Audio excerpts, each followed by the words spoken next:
Hello everyone, myself Dheeraj Kaushik, social science teacher. Welcome to my channel.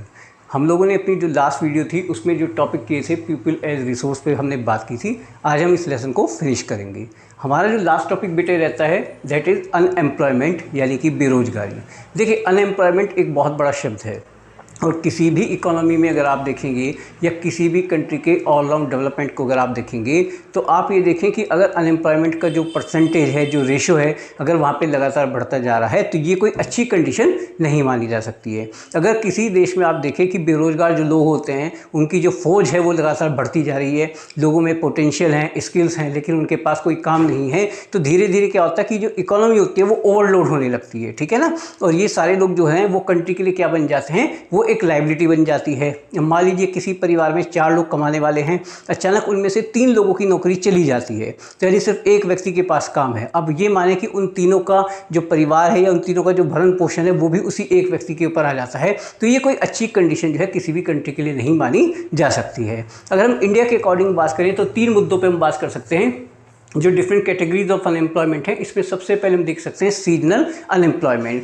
जैसे agriculture का जो हमारा फील्ड है उसमें अक्सर इस तरह का अनएम्प्लॉयमेंट हम लोग जो है देखते हैं। मान लीजिए हम सब जो है मजदूर हैं, ठीक है ना, कहीं पे भी हम लोग मजदूरी करने का काम कर रहे हैं। अब भाई जो किसान है, बड़ा है चाहे मझोला किसान है, उनके यहाँ जो है हम बटाई पे काम करने के लिए जाते हैं, तो या एक तरीके से ये मान लीजिए 5 या 6 महीने आपको काम मिल जाता है। परमानेंट 12 महीने तो कोई भी किसान आपको काम नहीं देगा। तो जो बाकी बचा जो टाइम पीरियड है उस पर हम क्या करेंगे, तो ऐसी जो बेरोजगारी है उसको आप जो है इसमें शामिल कर सकते हैं सीजनल में। इसमें हम शुगर मिल का भी एग्जांपल दे सकते हैं कि मान लीजिए हम किसी शुगर मिल में जॉब कर रहे हैं। अब शुगर मिल में मान लेते हैं क्या होता है कि भाई 20% तो उनका परमानेंट स्टाफ है, 80% होता है टेम्परेरी।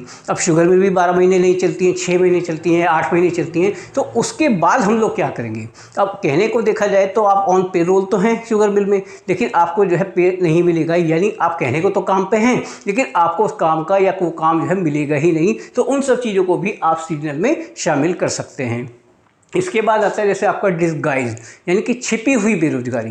मान लीजिए एक किसान है, ठीक, उसके 4 बेटे हैं और उसके पास क्या प्रॉब्लम है कि ज़मीन तो है बहुत कम, लेकिन वो क्या कर रहा है कि वो खुद भी उसी खेत पे काम कर रहा है और जो उसके 4 बेटे हैं वो भी उसी के साथ वहाँ एंगेज हैं। क्यों एंगेज हैं? क्योंकि उनके पास बेचारों की कोई काम नहीं है, उनका जो पोटेंशियल है, उनका जो स्किल्स है वो बिल्कुल ख़त्म हो रहे हैं। अब किसान अगर उनको घर पर बैठाएगा तो भाई मोहल्ले पड़ोस के लोग क्या कहते हैं कि भाई इनके बच्चों के पास कोई काम नहीं है, ये बेरोजगार है, तो बुरा लगता है। तो इसलिए जो उनकी एबिलिटी है वो खत्म हो रही है। मान लीजिए इन 4 लड़कों को 5-5 हज़ार रुपये की नौकरी मिलती है, तो कुल मिलाकर 20 हज़ार रुपये घर में आते हैं। तो इससे क्या होगा कि उनका जो फाइनेंशियल स्टेटस होगा वो इंप्रूव हो जाएगा, इकोनॉमिकली वो ज़्यादा अच्छी पोजीशन में आ जाएंगे, लेकिन ऐसा हो नहीं पाता है। तो उसको हम जो है डिस्गाइज अनएम्प्लॉयमेंट में शामिल कर सकते हैं।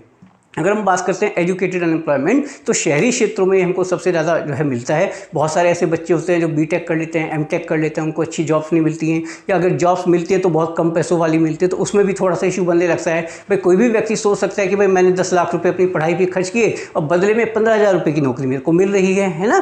तो जो शहरी क्षेत्र है वहाँ इस तरह के जो इशूज़ होते हैं वो बहुत ज़्यादा होते हैं, यानी लोगों के पास स्किल्स होता है, एबिलिटी होती है, और एक नौकरी के लिए 10-10 हज़ार लोग जो है लाइन में लगे होते हैं। आप देखते भी होंगे जो गवर्नमेंट डिफरेंट वैकेंसी के ऊपर काम करती है कि पता लगा भाई 1000 सीट्स हैं और पता लगा जी 10 लाख लोगों ने जो है उसके लिए जो है अप्लाई किया है। तो इससे हमें पता लगता है कि जो बेरोजगारी का लेवल है वो हमारे देश के अंदर कितना ज़्यादा है।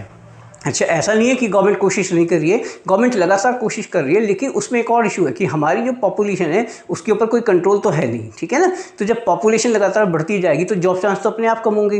भाई गवर्नमेंट आखिर इंफ्रास्ट्रक्चर पे कितना पैसा खर्च करेगी, कितने नए जॉब क्रिएट करेगी। मान लीजिए एक साल में 10 लाख लोगों को नौकरी मिल गई, तो पता लगा कि अगले साल 20 लाख लोग तैयार हो गए हैं, तो ये 20 लाख नए लोग तैयार हुए, इनके लिए जॉब क्रिएट कैसे किए जाएंगे। तो ये भी आज की तारीख में बहुत बड़ा इशू है इंडिया जैसी कंट्री में, और हमारी जो गवर्नमेंट है हालांकि पूरी कोशिश कर रही है। अच्छा, इसके अलावा एक और चीज़ होती है कि हर व्यक्ति ये सोच के चलता है कि भाई मेरी नौकरी लगनी चाहिए, तो गवर्नमेंट अब इस चीज़ पे लोगों को मोटिवेट करने का काम कर रही है कि अगर आपको जॉब नहीं मिल पा रहा है तो आप बैंक से लोन ले सकते हैं और कोई भी छोटा मोटा आप जो है अपना बिजनेस जो है चला सकते हैं। लेकिन ये तय है कि अगर कंट्री के अंदर अनएम्प्लॉयमेंट का जो कंसेप्ट है वो बढ़ता जा रहा है तो ये किसी भी इकोनॉमी के लिए खतरे की घंटी है, और हमारा जो कंट्री होता है उसका जो ऑल राउंड डेवलपमेंट होता है वो धीरे धीरे नीचे की तरफ चला जाता है। ठीक, जितनी बात इसमें थी वो सब मैंने आपको बता दी। अभी हमारा जो लेसन है पीपल एज रिसोर्स ये फिनिश हो जाता है, ठीक है। इसके बाद जब नेक्स्ट वीडियो मैं आपको भेजूंगा तो उसमें हम फ्रेंच रिवॉल्यूशन के ऊपर बात करेंगे। आप बेटे ज़्यादा से ज़्यादा वीडियोज़ को लाइक कीजिएगा, शेयर कीजिएगा और सब्सक्राइब कीजिएगा। Thank you.